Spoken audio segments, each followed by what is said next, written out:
compound sa Davao City hindi na makatao at gawain ng mga NPA. Si Jean Domingo, salita niya ng balita. Philippine National Police pa nga ba o Philippine New People's Army na nga ang matatawag natin sa ating mga kapulisan dahil maliban sa nagtatakip na mga mukha at hindi nagbibigay ng pagkakakilanlan ay walang puso pa ito at ganap pa lang naglagay ng wanted signage dito mismo sa harap ng KOJC compound, gawaing hindi makatao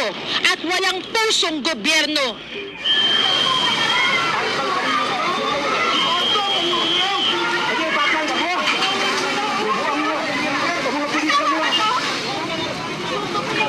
Ganito ang naging eksena sa harap ng Kingdom of Jesus Christ Religious Compound sa Davao City,